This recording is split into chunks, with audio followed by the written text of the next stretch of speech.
Chapter 1. It was the kind of afternoon St. Honoré prided itself on sun-drenched lawns, teacups clinking, and the faint buzz of bees weaving between lavender stalks and foxgloves. Elderwood House, a dignified Georgian estate tucked on the outskirts of the village, was host to the annual charity fete, this year in aid of a new roof for St. Eveldrada's church. Villagers arrived in their Sunday best floral prints, bow ties, and summer hats, and even the air itself seemed to hum with cordial civility. Miss Marple, seated comfortably beneath the rose arbor, sipped her tea and observed. It was a vantage point she preferred, not too prominent, but close enough to catch the ripples of village conversation and the curious notes of tension that occasionally flickered behind pleasantries. "Another scone, Miss Marple?" asked young Iris Winthrop, daughter of the churchwarden, her voice bright but tight at the edges. "No, thank you, dear, but do go on. You were saying something about Lady Holt?" Iris hesitated, then leaned in slightly. "Only that she seems awfully well, jumpy, ever since her cousin's sex visit." Miss Marple nodded gently, eyes drifting to where Lady Beatrice Holt stood near the garden's far end, engaged in quiet conversation with a man in a dark linen suit. She was pale, thinner than last year, and her smile, though technically present, never quite reached her eyes. The man beside her, Mr. Clement Hollis, the cousin in question, seemed much the opposite, square-shouldered, sun-tanned and disarmingly at ease. "He's only been in the village a fortnight," Iris added. "No one knows very much about him. Only that he came from the colonies or some such. But everyone says he sets rather too friendly with Mrs. Featherstone." Miss Marple's sips fingers curled delicately around her cup. "Mrs. Featherstone, from Little Gables." Iris gave a quick nod. Dreadfully flirty for someone widowed less than a year. Miss Marple made no reply. Gossip flowed freely in villages, but it was rarely the gossip itself that interested her. It was what people didn't say. The subtle omissions, the tightened throat, the sideways glance. Beneath these mild whispers, something else stirred. On the far side of the garden, Colonel Weatherby was regaling Reverend Mayhew with a story involving foxhounds, a misplaced saddlebag, and a nearly ruined fox hunt. Children darted about with lemonade-sticky fingers. Lady Holt's maid, Vera, hovered near the tea-table, her mouth tight and eyes flicking now and again to her mistress. And somewhere behind the greenhouse, a faint, odd sound carried briefly on the breeze. A whisper, barely audible, threaded its way through the ivy behind the rose arbor. Miss Marple turned her head slowly, as though adjusting her view of a butterfly, but the voice was gone. She reached for a lavender sandwich, her expression unchanged.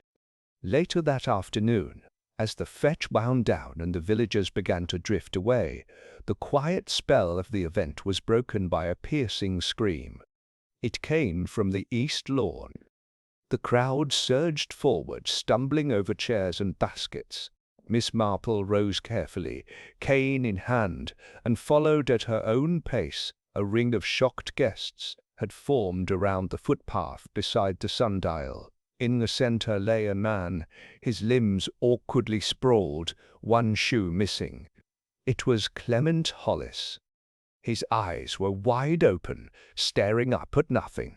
There was no visible wound, no blood, only the odd stillness of a man no longer alive. Lady Holt had gone rigid beside the hedgerow, one gloved hand pressed flat against her chest. Mrs. Featherstone stood a few paces behind, visibly trembling, her parasol clutched like a weapon. Someone murmured for the doctor, another for the police. But it was Miss Marple's voice that cut through first, soft, unassuming, yet clear. No sign of struggle, she noted, eyes fixed on the angle of the mancip's neck, and his cup. He was holding one only moments ago, was he not? The guest stared. A single teacup, porcelain blue, lay a few feet away in the grass. The tea within had spilled into the earth, darkening it like ink on blotting paper. Chapter 2. News in a village like St. Honoré moved not by telegram or telephone, but by teapot and tart tin.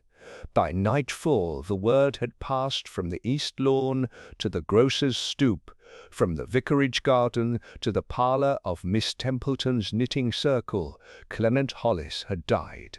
Right there, at Elderwood House, without warning, without cause. Though the doctor, summoned promptly, had murmured something vague about cardiac failure, there was an uneasiness in the way he had avoided eye contact and pocketed his stethoscope a little too quickly. Uneasiness that deepened when Sergeant Bream arrived from the parish constabulary and asked who had last poured the tea. I didn't even speak to the man, Mrs. Featherstone insisted that evening, her tone higher than usual, as she addressed her visitors, Miss Templeton and Mrs. Aldridge, over biscuits she clearly had no appetite for. I only offered him a plate of seed cake. That was all. He refused it. Of course, my dear, murmured Miss Templeton, though her spoon trembled slightly as it stirred her tea. But he was sitting beside you, was he not? Only briefly. He was far more taken with Lady Holt. The mention of Lady Beatrice caused a flicker of discomfort to pass between the women. It was an unspoken rule. Lady Holt's affairs, both personal and social, were rarely discussed openly. Too much scandal clung to her late husband, and she herself had cultivated a mystique that discouraged familiarity. Meanwhile, Elderwood House had gone silent. Lady Holt had locked herself in her rooms following the incident, instructing Vera, her maid, to refuse visitors. Only the vicar had been allowed in, and even he left looking grey and subdued.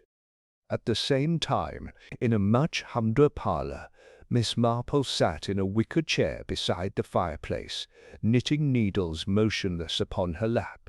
Before her, Sergeant Bream stood with his notebook, politely trying not to betray his discomfort. "Now, Miss Marple," he began, clearing his throat, "you were present when Mr. Hollis collapsed. Can you recall anything unusual? Anything he said or did?" "He seemed entirely unremarkable, Sergeant," Miss Marple replied gently. "Though that is often the way with the truly dangerous sort. Charm can be a most efficient disguise." Bream blinked. "You believe he was dangerous?" Miss Marple looked down at her knitting. "I believe he was afraid." She allowed the statement to settle in the air before continuing. "He was glancing over his shoulder, smiling too widely at everyone, even the vicar's dog, and he never finished his tea. That's rather telling, don't you think?" Sergeant Bream shifted. "We still have sent for testing." "Of course." "I dare say the tea will test clean," she said mildly. "Poisoners are rarely so blunt, especially the clever ones." The sergeant frowned, scribbled something, and departed shortly after. Miss Marple resumed her knitting, though her eyes rarely moved from the fire. The next morning, the village bristled with contradictions. Some claimed Clement Hollis had arrived from Nairobi. Others swore it was Singapore. One version had him in financial ruin. Another insisted he was heir to a vast citrus plantation. No one could confirm the true story, not even Lady Holt, who remained behind shuttered windows. At the Lamb and Wicket, St. Honoré's only inn, Reverend Mayhew met Colonel Weatherby over breakfast, and found the old soldier fuming. "I tell you," Something was off about that man. Weatherby barked, stabbing his sausage, kept asking strange questions about the estate. The Holt family papers even mentioned a will. A will? The vicar echoed, startled. Oh yes, not in so many words, but he danced around it, fishing. I didn't think much of it at the time. Back at Elderwood, Vera stood alone in the rose garden, carefully snipping wilted blossoms. Her expression was drawn, her motions too brisk. Miss Marple, who had wandered past under the pretext of admiring the roses, noted how the younger woman kept glancing toward the arbor, specifically the far post just where the ivy twisted thicker than elsewhere. "Terrible shock," Miss Marple murmured, feigning a wince as she paused beside her. "I do hope Lady Holt is recovering." Vera hesitated, eyes on the clippers. "She sits resting." "I dare say she knew Mr. Hollis well." A lover pause. "He was family," Vera said carefully, "though not the sort one expects to see again." Miss Marple gave a light nod, then added, "Curious how people reappear when they sit least expected, and often most unwelcome." Vera's fingers tightened on the stem of a rose. She clipped it in a single harsh snip. That same afternoon, the villagers gathered for a special parish meeting at the church hall. It was ostensibly to discuss the fête's unfinished business, but the conversation quickly veered toward Mr. Hollis and his sudden demise. Mrs. Pendlebury, the baker-cit's wife, was adamant. "I saw him speak to Vera, not once, but twice, and both times she looked like she might faint. You mark my words. She knows more than she sits saying." "I heard he was threatening to take back the property," said Mr. Crick, the retired solicitor. "Rumor has it he believed Elderwood was rightfully his." "Oh, nonsense," sniffed Mrs. Aldridge. "Beatrice inherited it from her mother's side. It's all proper and legal." Miss Marple sat quietly near the back, content to listen. What caught her attention was not the theories, but the increasing frequency with which Vera's name was mentioned. By evening, the gossip had grown close.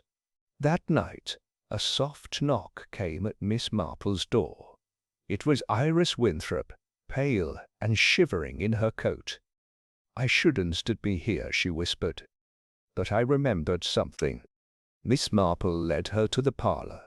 The girl clutched her handbag tightly, as though something inside might escape. "It's about the fête," Iris began.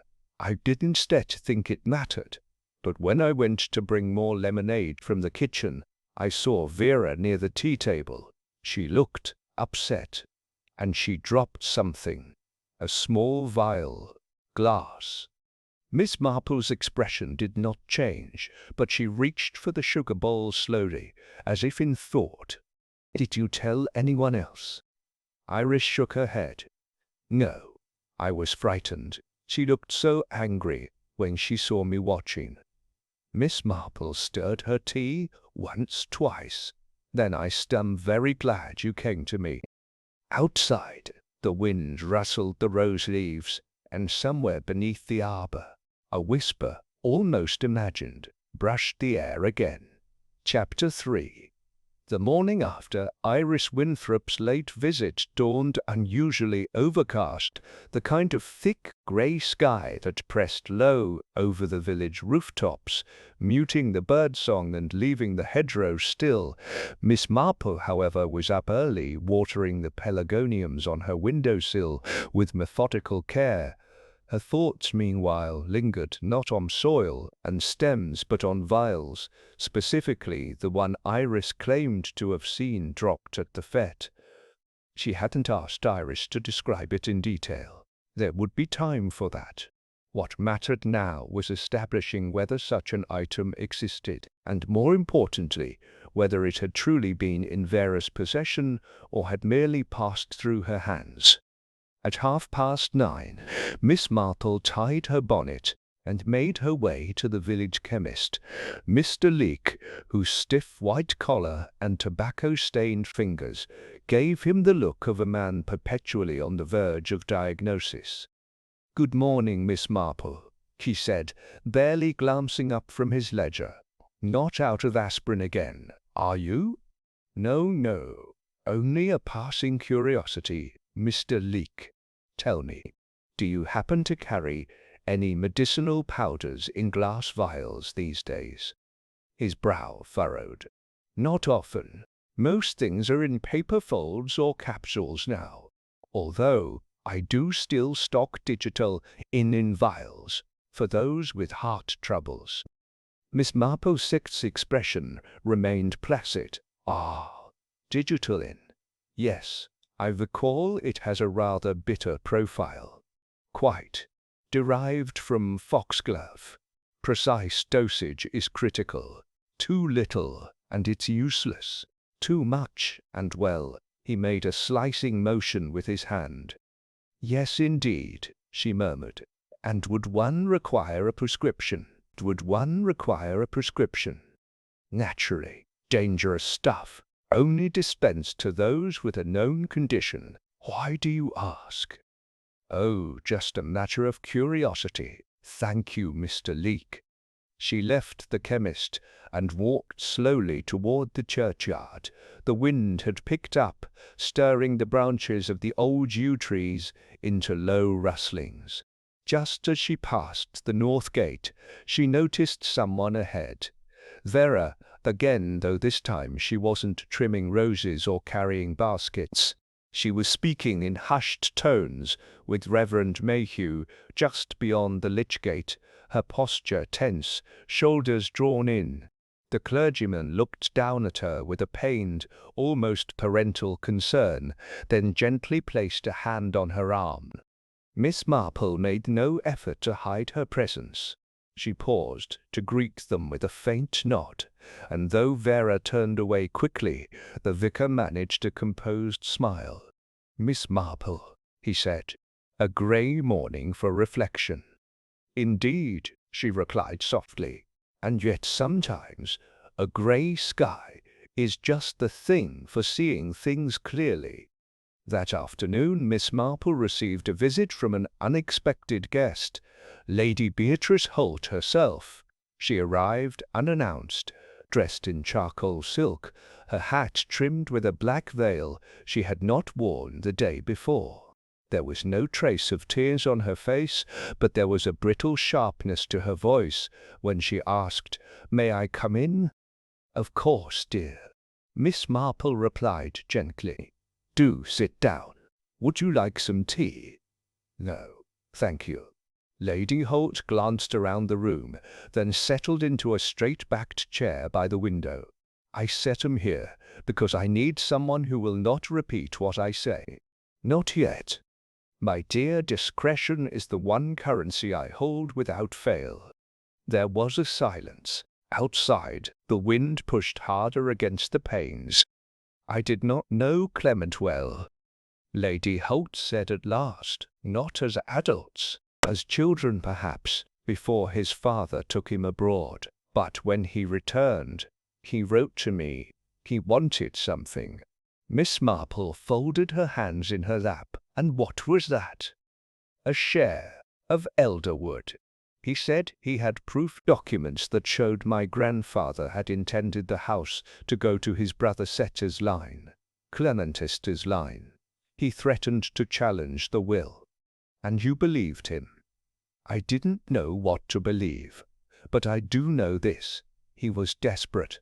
There were hints about debts. Letters I received, unsigned, suggested he was being blackmailed. I had hoped he'd come to reason. But then, 2 days before the fete, he told me he'd made copies of everything, that if anything happened to him, someone else would come forward."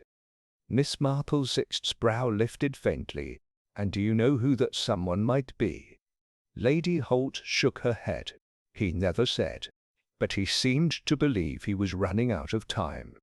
Miss Marple said nothing for a moment. Then did Zara know about the document?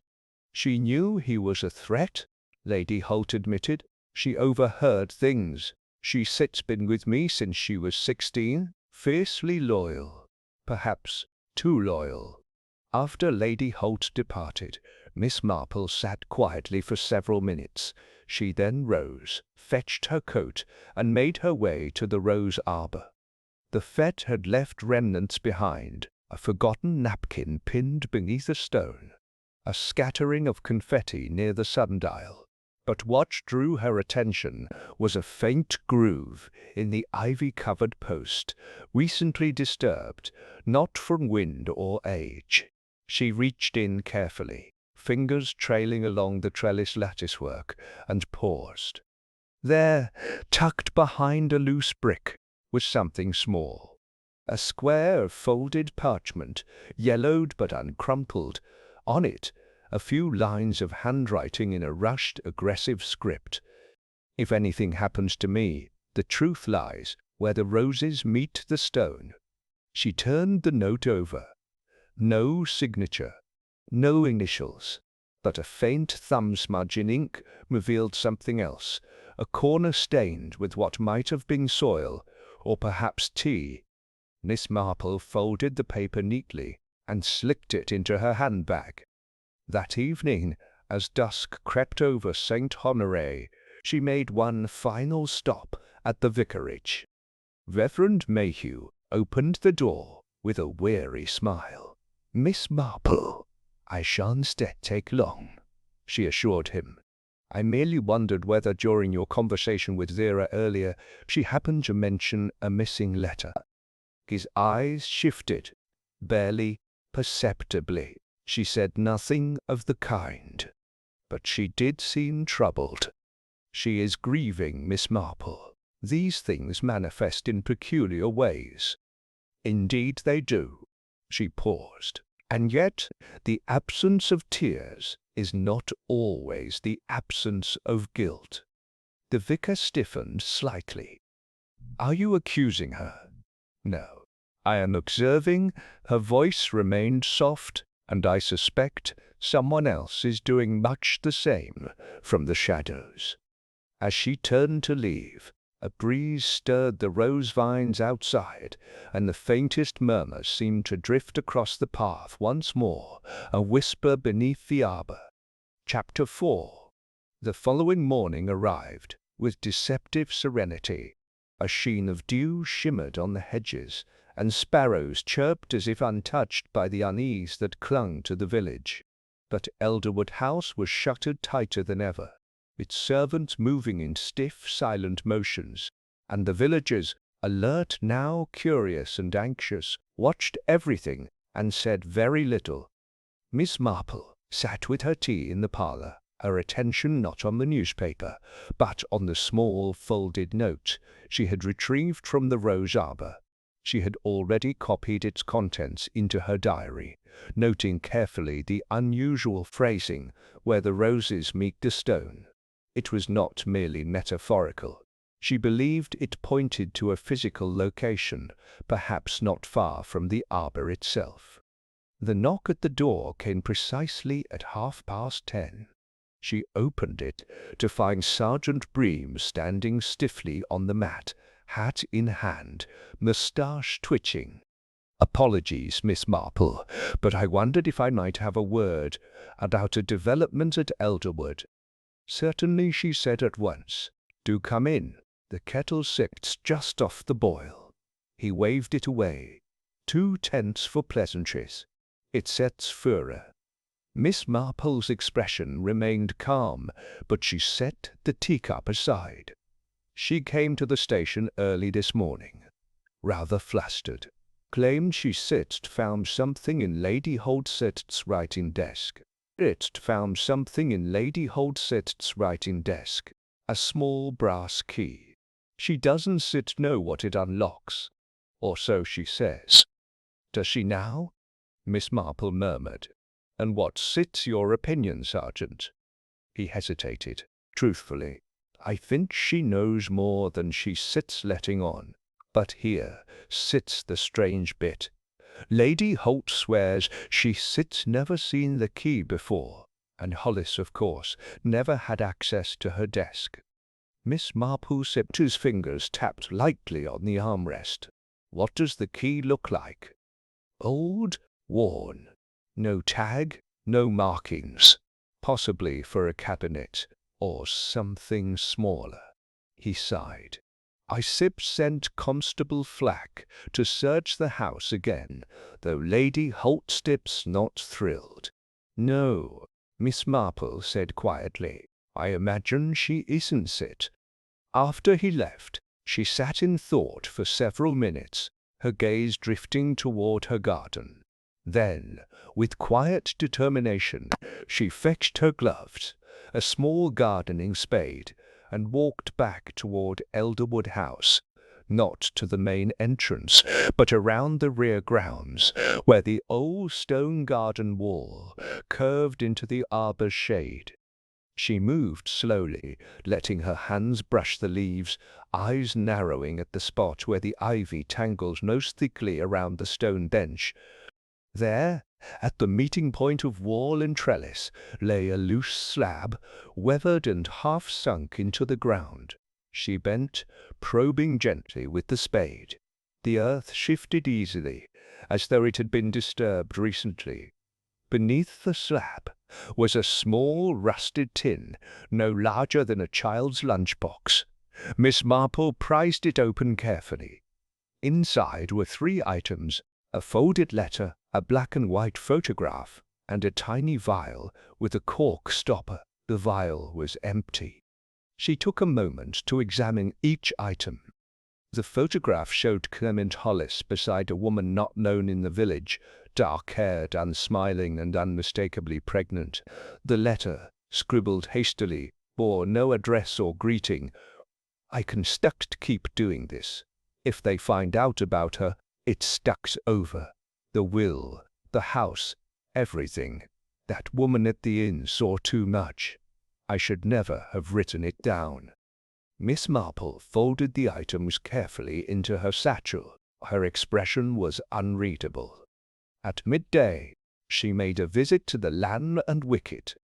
Mrs. Dudgeon, who ran the inn with a motherly hand and a sharp tongue, greeted her with a raised brow. You stay here about Clement, unzet you, knew you stedst come. Miss Marple smiled politely. I was curious if anyone remembered whom he spoke to during his last visit. The woman in the photograph I found. She may have stayed here.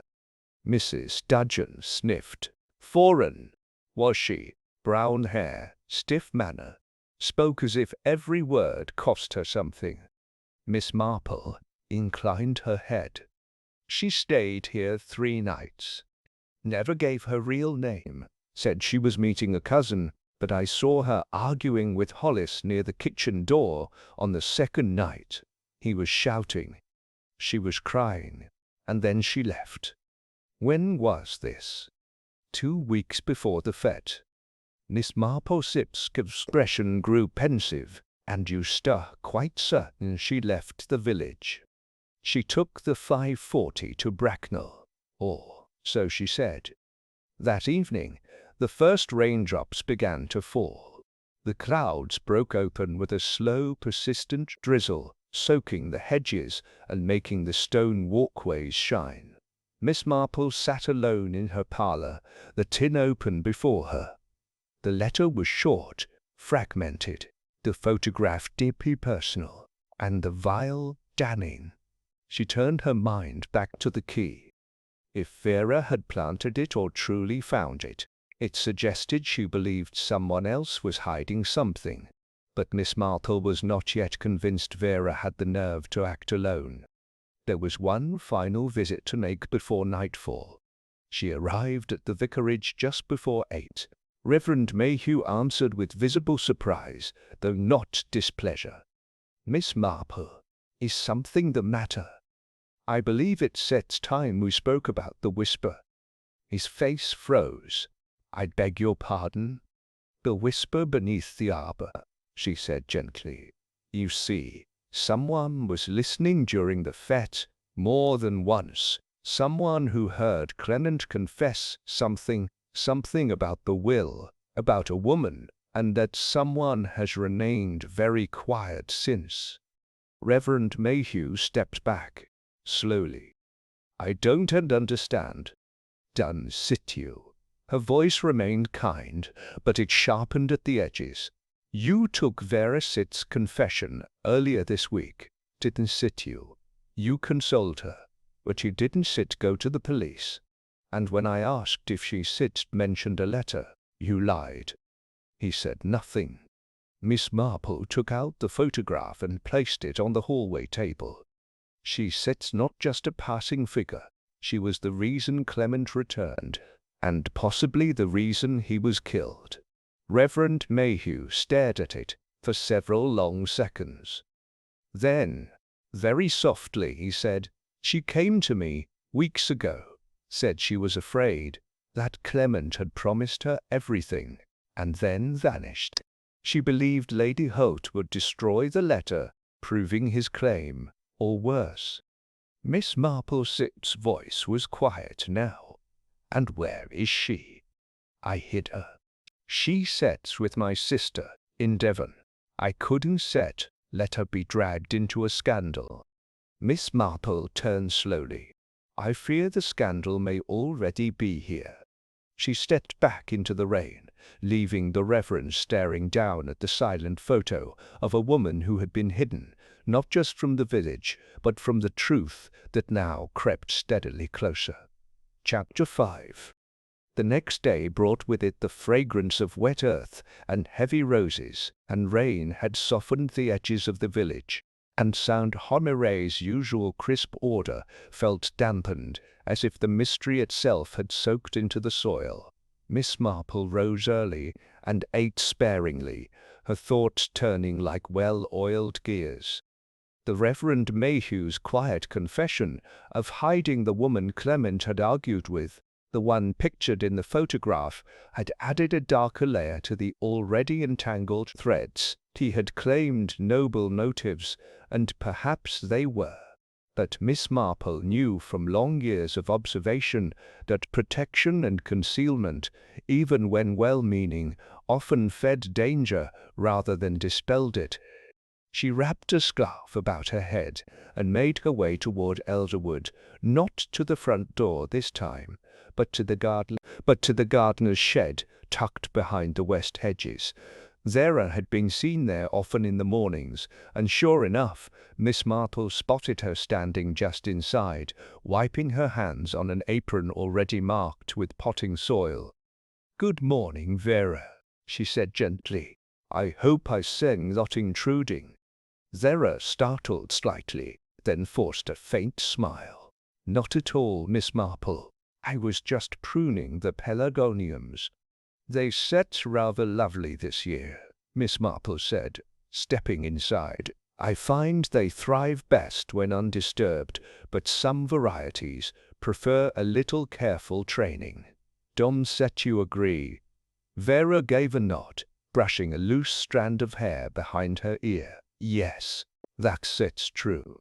Miss Marple examined the row of labeled glass jars lining the shelf, sulphur, bark dust, clove oil, and then casually added, "You set been very loyal to Lady Holt over the years. That kind of loyalty is quite rare." Vera's shoulders tensed. "I owe her everything." "Yes," Miss Marple said, "though perhaps she owed you more honesty in return." Vera stiffened further. "What do you mean?" Miss Marple met her eyes calmly. "I mean the key. You claimed you found it in Lady Holt's writing desk, but you were the one who handled the desk most often, weren't you? Did Clement give it to you?" Vera's face paled. She gripped the work table behind her. I don't know what it unlocked. He gave me things sometimes. Notes. A charm bracelet once, but I never wore it." Miss Marple said nothing, letting the silence settle. After a moment, Vera's eyes grew glassy. I didn't start to know what he was really after, she said. At first I thought he just wanted to reconnect, but then he said awful things about Lady Holt, about the past, about me. Miss Marple's voice was soft. Did he threaten you? He said if I didn't help him, if I didn't tell him where the original deed papers were, he tell the village things that would ruin us both. And so you told him? Vera's breath caught. No. I lied.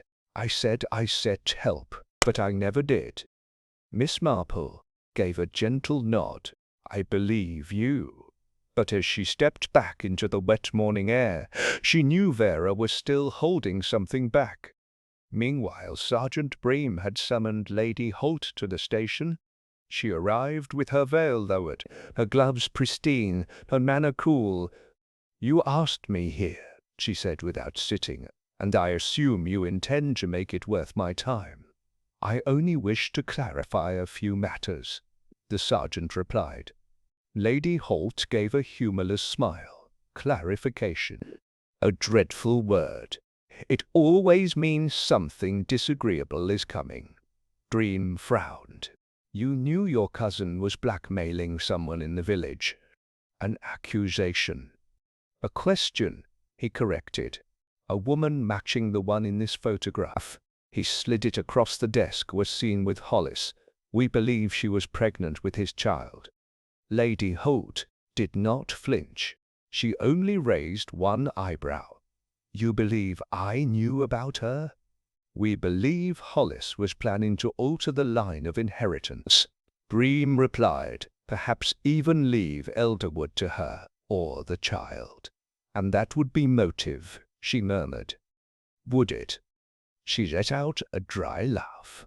It would be motive for many people, not all of them named Holt. She rose, untouched by his attempts to provoke. I think we're done here, Sergeant. That afternoon, Miss Marple received a second visitor, Iris Winthrop, her face anxious but her manner steadier than before. I remembered something else, she said quickly. I didn't think it was important at the time. Sit down, dear, Miss Marple said. Take your time. It's about the teacups. Iris said, at the fete, there was a tray with 6 cups. Vera was bringing it from the kitchen, and I was helping. I dropped my fan and bent to pick it up. That's when I saw her change one of the cups. Change. She picked it up, hesitated, then put it back, but not in the same place. Miss Marple's gaze sharpened. Did anyone else handle the tray before Clement took his cup? I don't think so. Could you show me exactly what she did? Iris nodded. They went together to Miss Marple's sideboard, where she arranged 6 cups in a row. Iris pointed to the third. She picked that one up, looked at it, then placed it over here, at the end. Miss Marple's fingers hovered over the end cup. That was the one Clement took. Yes, I remember, because I was surprised. He usually drank from the darker porcelain. Miss Marple closed the cabinet slowly. The picture was becoming clearer. By twilight, she returned once more to the arbor. This time, she wasn't alone. Why did you want to meet here? Asked Sergeant Bream, looking mildly put out beneath his damp hat. Because this is where the first whisper was heard, Miss Marple said, and because this is where Clement Hollis hid what he believed could destroy Lady Holt. She handed the sergeant the folded letter and the photograph. And this, she added, placing the now empty vial into his palm, may have once contained digital ink, easily acquired by someone who knew how to garden and how to dose. Bream frowned. Vera? Miss Marple shook her head. Too simple. Vera was manipulated, but she did not kill him. She feared him. Someone else seized the opportunity her nervousness created. She let the words hang. "Zadie Holt?" he asked. Miss Marple did not answer at once. "No," she said at last. She may have hated him, but she wouldn't have been so careless as to use a teacup in full view of 100 villagers. Sergeant Bream frowned again. "Then who?" Miss Marple's eyes moved to the stone bench beneath the arbor. "To answer that we must ask, who stood closest to the tea-tray, yet seemed to do nothing at all?" And for the first time, Bream understood. His expression changed. "I shall have a word with the vicar again." Miss Marple nodded. "Die, but not to accuse him, just to observe." As the clouds broke and the first glimmer of moonlight touched the roses, Miss Marple turned toward the garden's edge. One final whisper rustled the leaves. But this time, she was ready to listen. Chapter 6. The Reverend Mayhew opened the door of the vicarage to Sergeant Bream with the same calm civility he wore for weddings and eulogies. But this morning the line of his mouth was tighter, and his eyes, ordinarily so warm, flickered with something more brittle than concern. "Sergeant," he said evenly, "to what do I owe the pleasure?" "Just a few lingering threads," Bream replied, "about Clement Hollis and the woman in the photograph Miss Marple brought you." Mayhew stepped aside, gesturing toward the study. A pot of tea sat cooling on the desk, and an opened Bible lay face down, as though recently interrupted. "You understand," the vicar said, once seated, "that I tried to protect her. She was frightened, abandoned. She didn't know who to trust." "You mean Hollis's mistress?" Bream asked carefully. "I never used that word." "But it fits, doesn't it?" Bream said, his tone sharpening, "especially if he promised her the house or something in it." Mayhew looked away. "I suppose it does." "What I sit trying to understand," Reverend Bream went on, "is why you didn't come forward with the letter, with her story." "I feared for her safety," Mayhew replied, "and for what it would do to the village.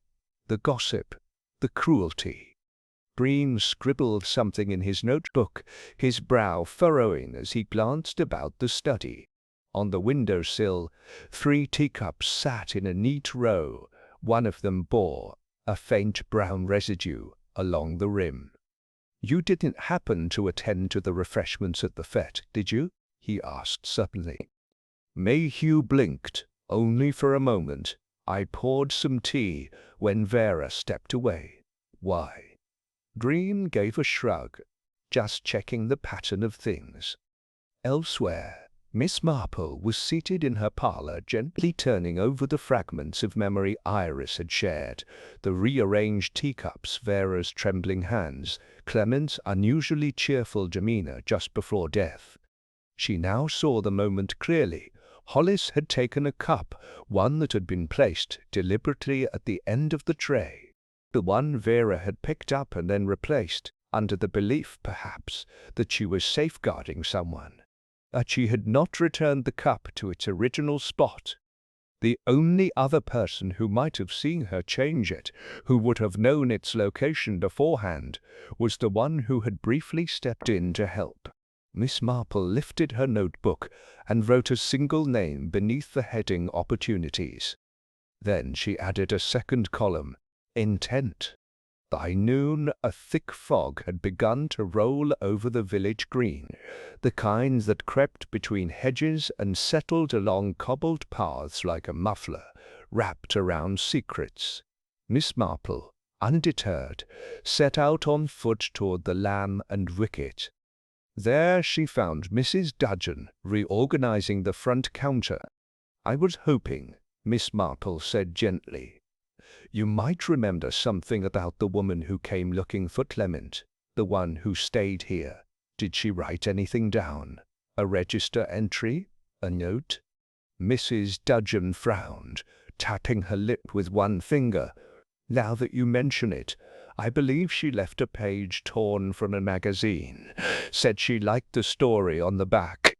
Strange woman. Never said goodbye. Do you still have it? Do you still have it?" The innkeeper rummaged through a drawer and handed over a creased paper. On its reverse side, a handwritten note had been scrawled. "See, if you do this, we are finished. You promised. No more lies. No more schemes." It was signed with a single initial M. Cell. Miss Marple folded it carefully, the name slipping silently into her thoughts like a pebble into water. Mr. Mist. That evening Sergeant Bream called again, this time at Miss Marple's request. She met him at the arbour, rainless now but damp with lingering mist. A lamp flickered faintly behind the greenhouse, and the roses were beginning to brown along their edges. "I think it's such time," she said. "We speak not of means or opportunity, but of motive, true motive." Bream folded his arms. "You sep's got something." "I do. But it sets not a something, it sets a someone, Reverend Mayhew." Green-sipped's brows shot up. The vicar. He knew too much too early. Miss Marple said gently, "Not only about the woman, but about Clement's documents." He said he was hiding her to protect her. "I believe that. But he also feared what Hollis might do with the evidence." "You think he killed him to protect Lady Holt?" "No," she replied. "I think he did it to protect the village." Bream-Sept's voice lowered. "You still have to do better than that, Miss Marple." She looked toward the arbour post. "I believe Mayhew was aware of Clement's threats. But more than that, he discovered the letter. Perhaps Clement dropped it during the fête. Perhaps the woman sent it. Either way, Mayhew read it, realized Clement was about to expose not just Lady Holt's inheritance, but a deeper scandal, and he slipped the poison into the cup himself. He helped with tea, just briefly, she said, and only after Vera had nervously rearranged the cups that gave him cover. All he had to do was ensure Clement received the right one. Bream stood still for a long moment. "That's it, speculation. Then test the teacups in his study," she said. "You still find one stained with residue, and when you confront him, he will not deny it." "And how can you be so sure?" "Because the guilt is eating at him," she replied simply. "And guilt has a way of showing itself in the things left undone." Later that night, Miss Marple sat by the fire, the fog finally lifting from the village rooftops. A quiet knock came. It was Bream. "Well?" she asked. He nodded once. He confessed, said he did it to prevent a scandal that would have ruined the parish. Hollis was planning to sell everything, Elderwood, the documents, even the Mistress Star story, to the press. Said it was for the good of the flock. Stas. Miss Marple exhaled slowly. The old sins, dressed in new cassocks. "He shall be charged," Bream said. "Of course. But I doubt the papers will get the story he feared." "No," Miss Marple said. "Only the village will remember. And the roses, perhaps." She returned to her chair, gaze distant, as the last whisper beneath the arbour faded at last. Chapter 7. The arrest of Reverend Mayhew did not shake St. Honoré as one might expect. It crept into the village, like the return of a long-ignored illness, unwelcome but not wholly surprising. There were hushed conversations at the grocer's and long silences at the post office, and in drawing rooms where once his sermons had been quoted reverently, now there was only the clink of quiet teacups and the soft thrum of shock. Miss Marple however, remained unsatisfied. She sat by her lace-curtained window the following morning, poring once again over her notes, the copy of the Arbor letter beside them. There were too many loose threads, too many things that did not quite sit right. Reverend Mayhew's confession had been thorough. He admitted to slipping digital into Clement Hollis's tea, but not before claiming that he'd done so in a moment of moral necessity. According to him, Clement's plan would have publicly destroyed Lady Holt, scandalized the woman in hiding, and irreparably damaged the village. He claimed to have acted alone, that Miss Marple couldn't help noticing what he hadn't said. He hadn't explained how he'd known when to act, how he'd predicted precisely which cup Hollis would take. Their nervous hands had rearranged the tray at the last moment. Was it simply fortune, or something else? More unsettling still was the letter from the woman at the inn, the one signed with an M. It hadn't been posted. Why not? That afternoon, Iris Winthrop arrived at Miss Marple's cottage with a fresh cluster of daffodils and a look of quiet turmoil. "I heard about the vicar," she said, as Miss Marple set the kettle to boil. "I can believe it." "He believed it was a righteous act," Miss Marple replied calmly. "But he was always so kind, so understanding, especially with Mrs. Featherstone." Miss Marple's gaze sharpened. "Mrs. Featherstone?" Iris colored slightly. "Ah, I didn't mean anything by it. It's just, she used to spend a great deal of time in the vestry, helping with records. At least she said so." Miss Marple sat back, knitting forgotten in her lap. "And did she ever mention Mr. Hollis?" Iris hesitated. "Only once. I think they argued near the croquet lawn. It was a strange conversation. I couldn't hear everything, but I remember her saying, 'Yente yai, idai,' or trying to do. You promised me you wouldn't bring her here."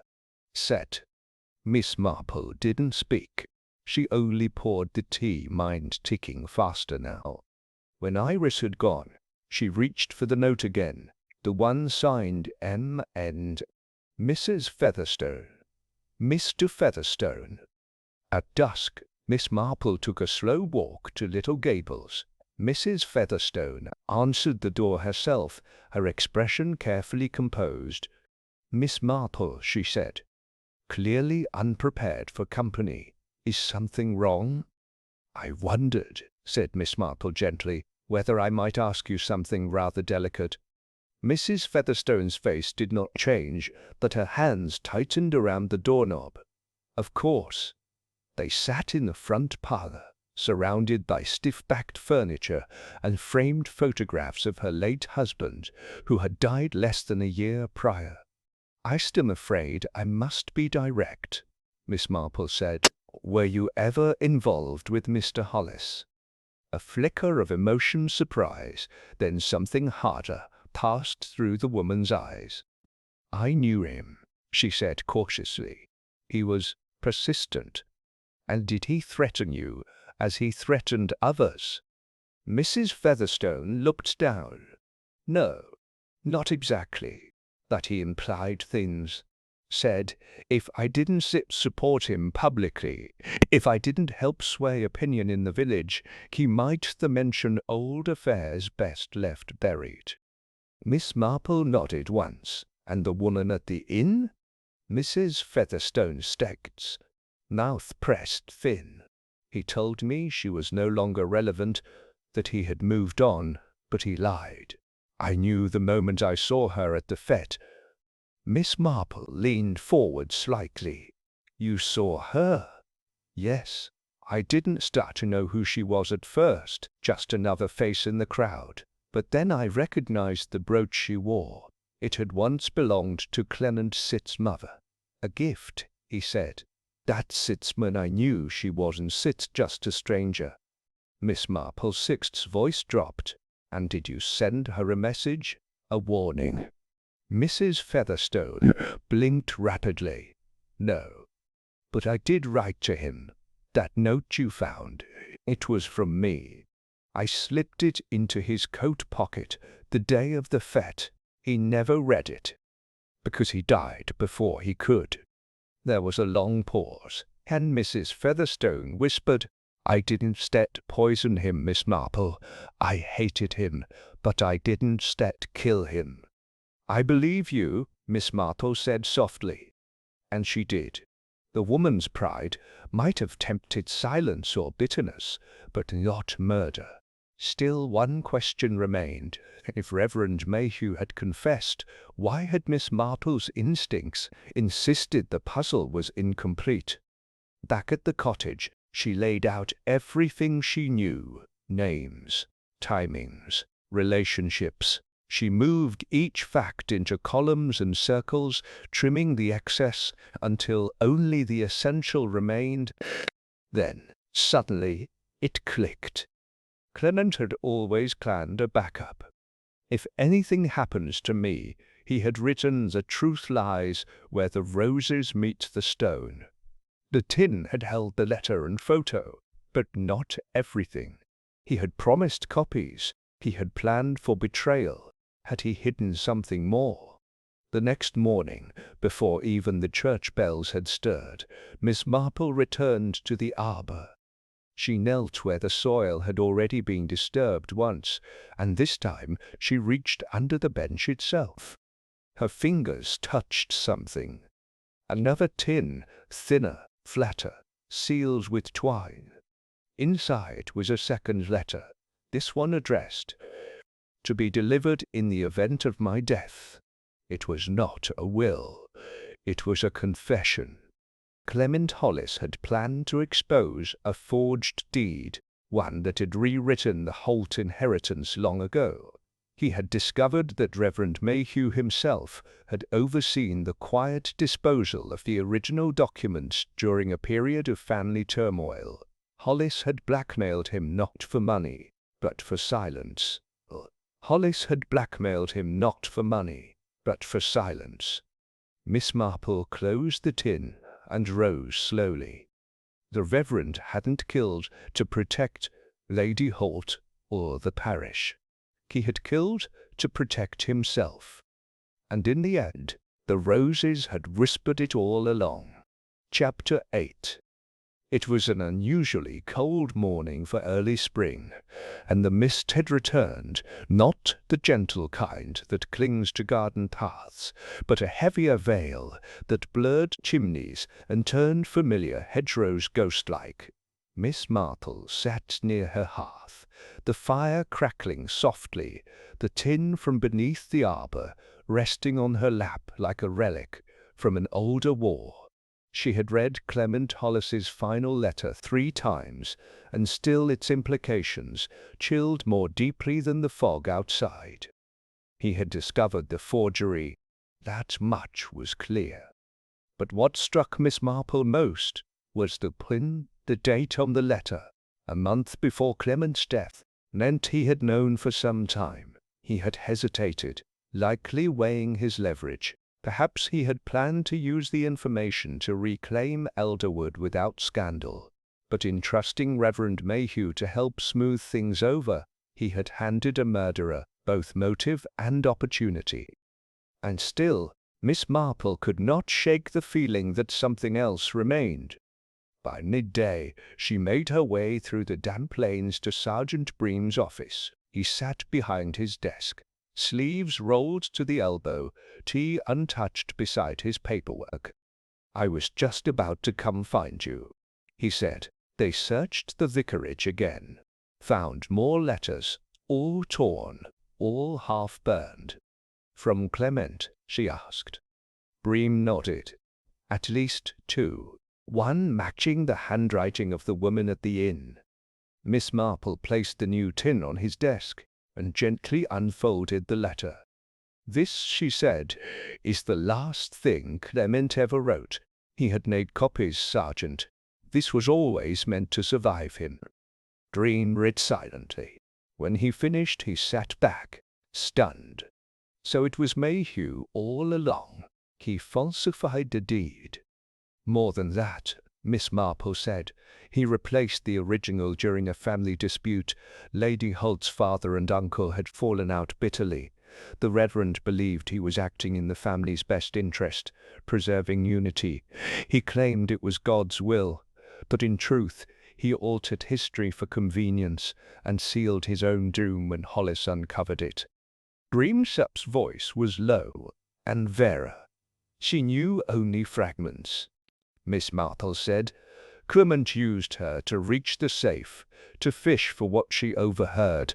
She feared him, and feared Lady Holtset's displeasure more. And the woman from the inn? She has no claim to Elderwood. Clement promised her everything, but he had nothing to give, not legally.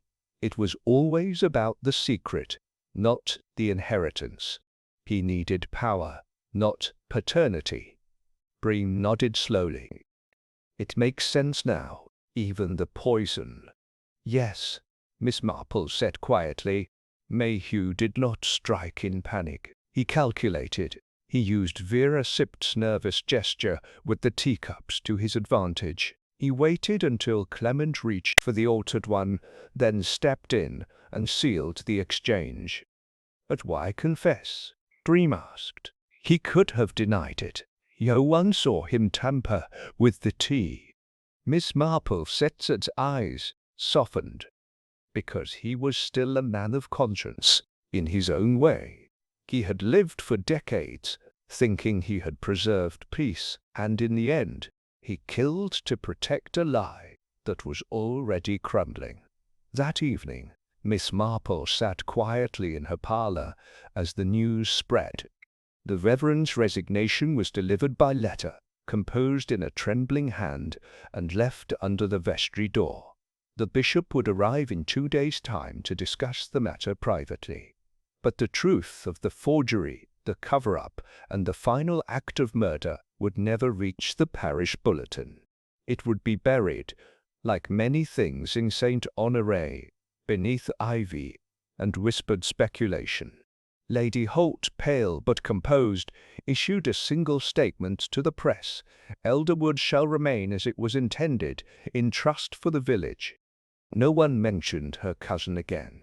Vera left her post a week later, accepting a position at a girls' school in Bath. She never returned to the village. The woman from the inn, whose name it turned out was Margaret Lowell, was quietly escorted from Devon back to her home in Brighton. Her child, born in early summer, would grow up with no memory of the man who had promised everything and left behind only trouble. Miss Marple sat with Sergeant Bream one last time beneath the arbor. The roses had not yet bloomed again, but their stalks were healthy, their leaves rich. "I must admit," he said, "I doubted your instincts more than once." "That sits perfectly natural," she replied.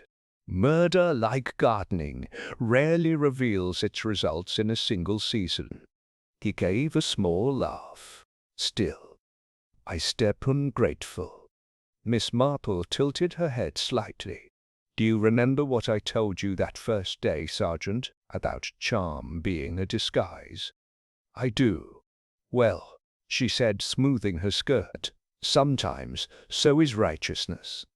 The wind shifted then, rustling the ivy overhead. A single petal just beginning to unfurl fluttered down onto the empty bench. Chapter 9. The next morning broke with the hollow stillness that only follows scandal. It wasn't the silence of serenity, but the hush of a village holding its breath, pretending nothing had changed. Yet in St. Honoré, everything had.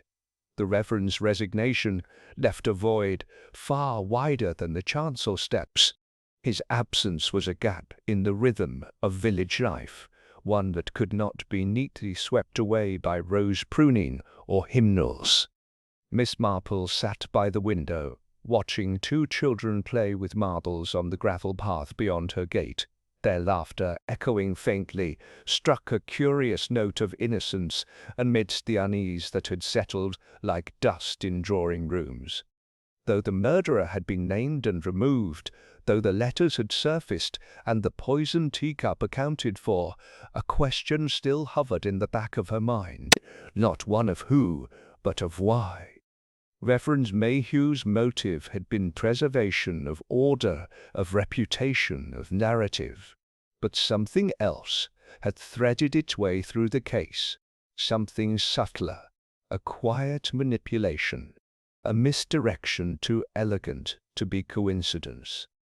Late that afternoon, Miss Marple visited the church, not for prayer but for curiosity. The door creaked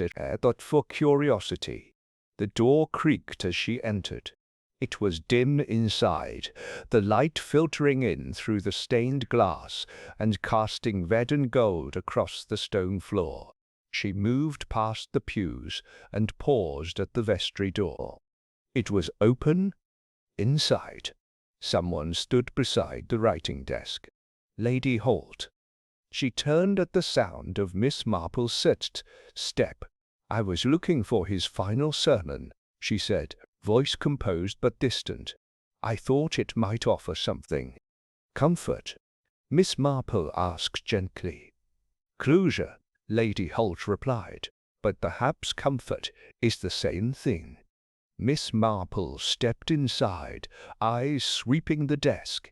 Everything had been left as it was, papers stacked neatly, a cup of pencils, a single vase with wilting narcissus. "I suppose you've been wondering whether I knew," Lady Holt said quietly. Miss Marple studied her for a long moment. "Not in the way you mean." Lady Holt folded her gloved hands.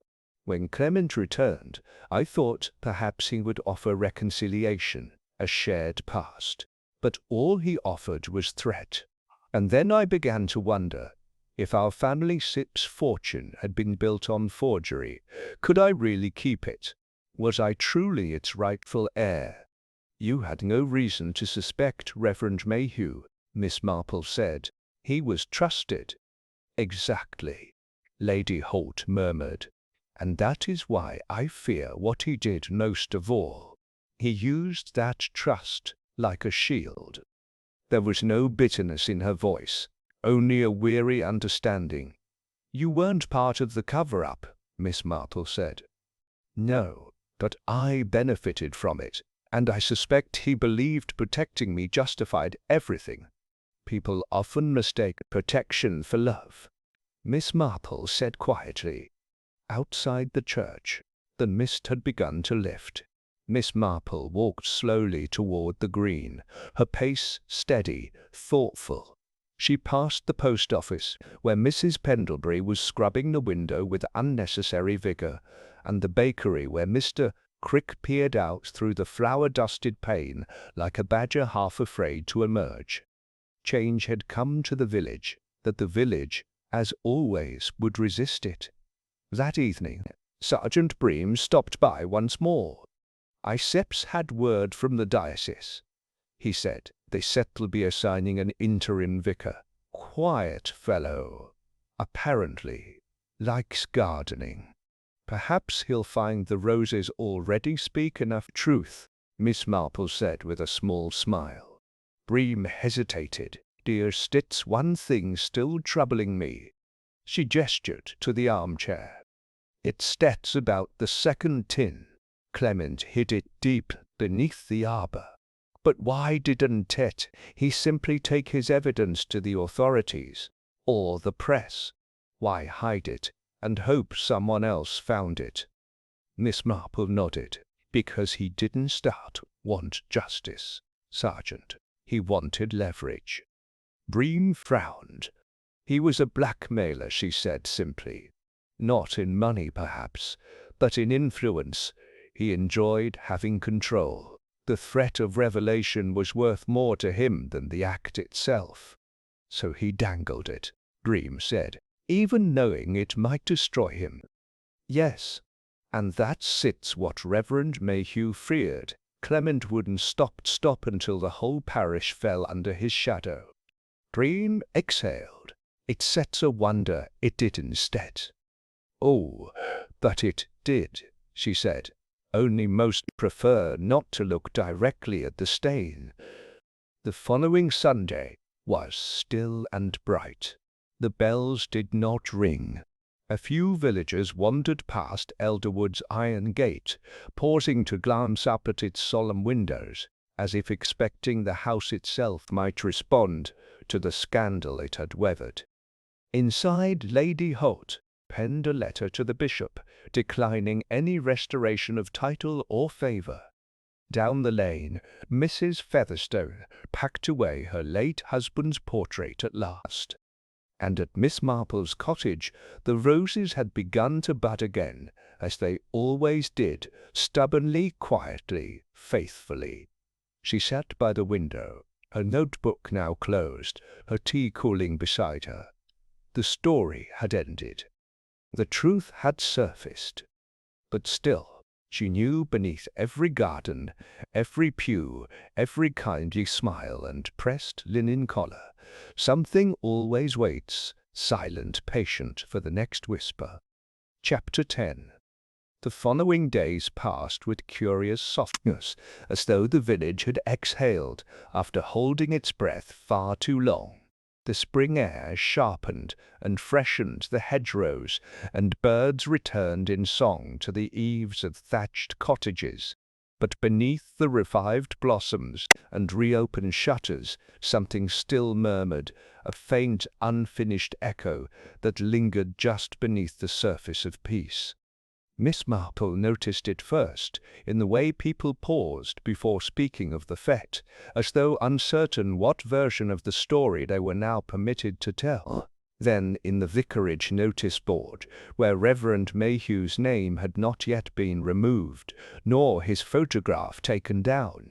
And again in the way Iris Winthrop had avoided Elderwood altogether, though she had once walked its outer path daily on her way to the baker's. It was not fear that gripped the village, nor shame, but uncertainty. Because although the mystery had been solved, its roots had grown across more soil than anyone cared to admit. One grey morning, Miss Marple was visited by Lady Holt herself, without veil or gloves this time, but with a small envelope in hand. "I found this," she said simply, placing it on the parlour table, "among my Uncle Sip's old business ledgers. I don't know if it's important, but you might." Miss Marple opened it carefully. Inside was a thin page, folded twice. It bore no date, only 3 sentences. "I made the change. You must never tell her. I did it for the house, for the legacy. You'll understand in time." There was no signature, but the handwriting was unmistakable. It matched the margins of an earlier sermon Miss Marple had once seen meticulously penned in Reverend Mayhew's careful hand. "Then he was working with someone," Lady Holt whispered. "Someone in my family." Miss Marple looked up, her eyes steady. "Yes, but not to defraud you, to preserve you." "I don't know what that means any more," Lady Holt said, her voice catching. Miss Marple stood, her tone kind but firm. "It means the people closest to us sometimes build prisons out of love. He believed he was saving your name by burying another Sitz." Lady Holt stared out the window, where the roses were beginning to show colour again. "And Clement?" she asked. "Would he ever have stopped?" Miss Marple was silent a long moment. Then, "No, I don't believe he would have." That evening Miss Marple paid a quiet visit to Iris Winthrop. She found her in the garden behind the rectory cottage, gathering lavender, her face pale but calm. "You haven't come by in a while," Iris said gently. "I thought perhaps you might prefer the stillness," Miss Marple replied. "But I wondered, have you been sleeping?" Iris paused, the lavender bunch wilting slightly in her grip. Not well. Because of what you saw at the fete? She hesitated.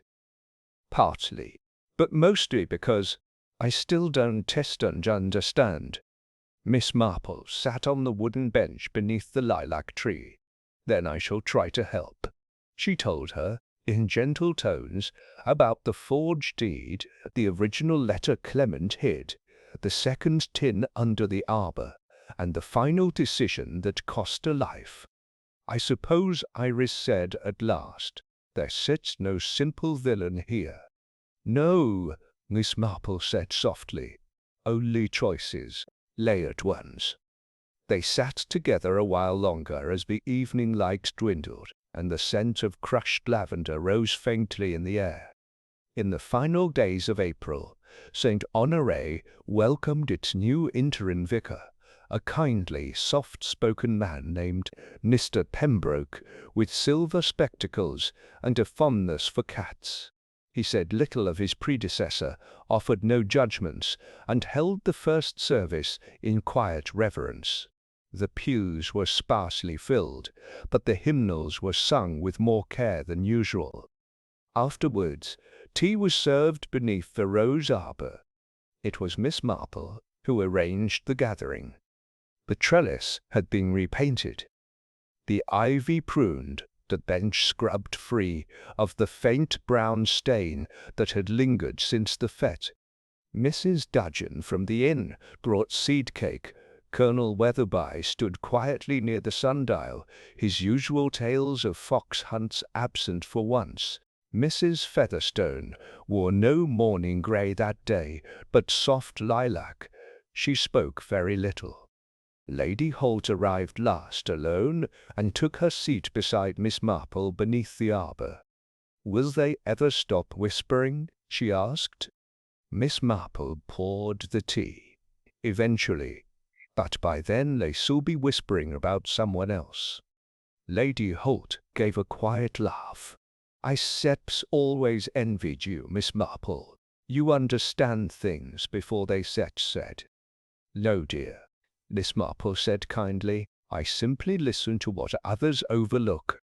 And with that, the breeze stirred, light and perfumed, threading itself through the rose leaves. The whisper beneath the arbor had gone quiet. But the village, wiser now, would not forget it. Chapter 11. It was nearly a fortnight after the gathering beneath the arbor when the last echo of the mystery stirred once more, not loudly, not violently, but with the hush of footsteps along gravel and the soft knock of a gloved hand on a long-closed door. Miss Marple was pruning her clematis when she noticed the stranger, a tall man in a neat charcoal coat, stepping out of a motor car with a London registration. He paused in front of Elderwood House, removed his hat, and stood looking at the facade for a long time before rapping lightly on the front door. Lady Holt did not answer immediately. The man waited. Miss Marple, from her garden gate, said nothing, but she noted the man's stillness, the smoothness of his gloves, the polished silver of his pocket watch. Not a solicitor, nor a relative. No suitcase, no camera, not a gossip hunter from the city press. Something else then. When at last the door opened, it was Vera, not Lady Holt, who stood in the threshold. The man handed her an envelope. He said only, "This was meant to be returned. Mr. Hollis left it in our care, should the matter conclude." And with that, he turned and left. Vera stood a long time staring at the envelope. Then she stepped inside, the door closing gently behind her. Miss Marple paid a visit that evening, not as a detective, but as a friend. Lady Holt received her in the west drawing-room. A fire had been lit, despite the warmth of the day, and her hands, normally still, fidgeted with the letter opened and folded in her lap. "I wasn't set going to read it," she said without preamble. But I did. Miss Marple settled quietly in the chair opposite. "It's certs from Clement," Lady Holt continued. "Dated just 3 days before the fete. He wrote it in London, apparently. It was held by a firm of clerks and sent only now." She hesitated, then handed it across. Miss Marple read it silently. "Beatrice, by now, if you are reading this, you know something has happened. I don't know whether it was me or someone else who broke the final piece of truth, but know this, I never hated you. I came back for justice, or to hurt you. I've done terrible things, I know that, but I wanted the truth to be known. Not for money, not even for the house, only because I could no longer pretend. If you still have the arbor, stand beneath it and listen. That's where I buried the lie. And if you've uncovered it, I trust you'll know what to do next. See." Miss Marple folded the letter again, hands light. "He knew," Lady Holt said, "not only that someone might stop him, but that the lie had run its course, and in a way he left it to me to finish the telling." Miss Marple looked at her kindly. "And will you?" Lady Holt stood, walked to the window, and drew aside the curtain. "Yes," she said at last, "I think I already have." The next morning, Vera was seen boarding the early train out of St. Honoré. Her departure was quiet, without farewell. She had left a short note for Lady Holt, thanking her for her kindness and asking forgiveness for her silence. It was Miss Marple who found the second letter Vera had left tucked into the edge of the arbor bench beneath a smooth stone. "I never poisoned him, but I lied, not to protect myself, but to delay the moment you saw him for who he was. I thought, if I bought time, he would go. I was wrong. He would go. I was wrong. I am sorry." Vale's knell. The mystery was over, but like many truths, it did not settle cleanly. It hung in the air, softer now, like a story that had reached its end, yet left an aftertaste, a murmur in memory, not pain, but presence. Miss Marple spent the next few days tending her roses and noting the signs of a village rebalancing itself. Iris had begun walking past Elderwood again, often with a book tucked under her arm. Colonel Weatherby resumed his long-winded tales, though he now softened the endings. Even Mrs. Featherstone had reopened her bridge group, though no one mentioned Mr. Hollis's name in her sitting room. And on the first truly warm day of May, Miss Marple returned to the arbor herself. The vines had filled in beautifully, the leaves rustling gently with the spring breeze. She sat down on the cleaned bench and looked around at the garden. It was, for all appearances, entirely ordinary. But she knew now what had lived and died beneath this quiet place. And so did the roses. Chapter 12. It was a Sunday morning in late May, when the first bloom opened on the white climbing rose at the edge of the arbor, the very one that had grown thickest over the stone bench where Clement Hollis's secret had slept, and where Miss Marple had so often sat in silent consideration. The petals, pale as ivory, unfurled without ceremony. But to those who noticed, it seemed almost symbolic, as if the garden itself had been waiting to breathe again. Miss Marple noticed, of course. She'd walked past Elderwood early, before the birds had fully stirred, and paused to study the bloom. One flower, no more, no less. The first sign of calm. The village of St. Honoré had found its balance again, but only just. The vacancy left by Reverend Mayhew remained officially unfilled, though Mr. Pembroke's quiet presence was now accepted with polite nods and short visits. The vicarage no longer stood under scrutiny, but it had not yet regained warmth.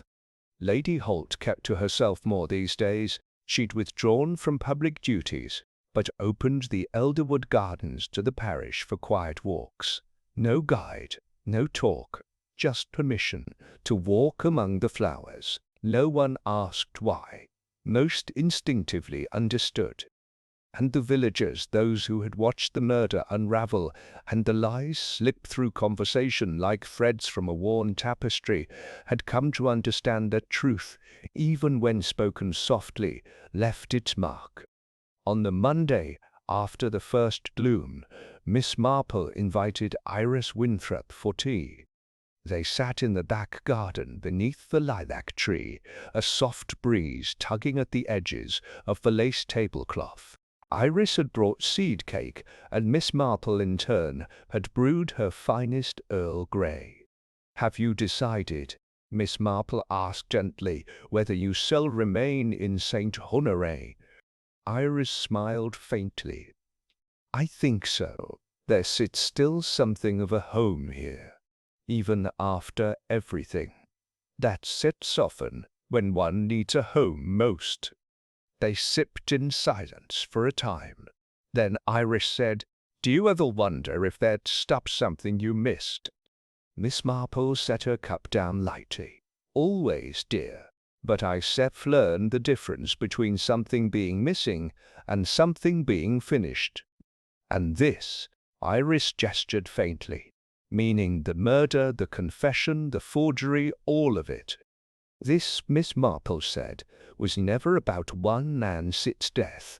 It was about how much of ourselves we sit willing to bury for the sake of peace, and whether truth, when unearthed, can still be lived with." Iris was quiet for a long time.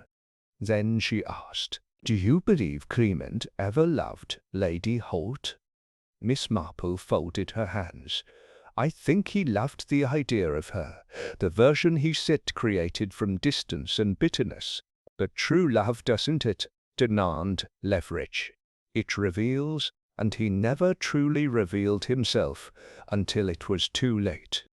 That evening, Miss Marple received a letter. It came in a plain envelope with no return address, but the paper was expensive and the ink unmistakably careful. Inside was a short note and a newspaper clipping from a Brighton daily. The note read, "Miss Marple, you were right about him, and thank you for not condemning me for the part I played in believing him. We're both starting again. I thought you'd like to know. M.L." The clipping showed a smiling young woman standing before a modest boarding house. Beneath the photo, "Miss Margaret Lowell opens home for mothers in transition." Miss Marple allowed herself the rare comfort of a satisfied breath. The next Sunday, under a sky brushed with pale blue, the villagers returned to Elderwood for what had once been the fete lawn, now simply a garden path open to all. Children wandered along the hedges, old men dozed under yew trees, and under the arbor, 2 white roses had bloomed beside the bench. Miss Marple joined them quietly. Sergeant Bream greeted her with a tip of his hat. "You think it'll all hold together this time?" he asked. "The village," she replied, smiling. "Oh yes, but only because it was shaken." He nodded. "There's steadiness in that, I suppose." "There's clarity in it," she said. "Like pruning a rose too wild for its own good." He chuckled, then turned toward the sundial, where Mrs. Pendlebury and Colonel Weatherby were arguing gently over the correct time. Lady Holt passed by not long after, pausing only to place a single ribboned bloom on the stone edge beneath the arbor. She did not speak. Miss Marple didn't need her to. In the quiet dusk, as the last of the villagers drifted away, Miss Marple lingered beneath the vines. There had been a murder, yes. A lie buried in the name of family. A woman hidden. A truth nearly erased. And a whisper, just one beneath the rose arbor, that had started it all. Now, all of it had been seen, heard, understood. Nothing hidden, no mystery left unanswered. Only the wind in the leaves, and the knowledge that beneath every bloom was once a root tangled in shadow. She rose, gathered her shawl, and walked home. Behind her, the arbor swayed gently in the breeze. The roses at last in full bloom. End of Miss Marple and a Whisper Beneath the Rose Arbor.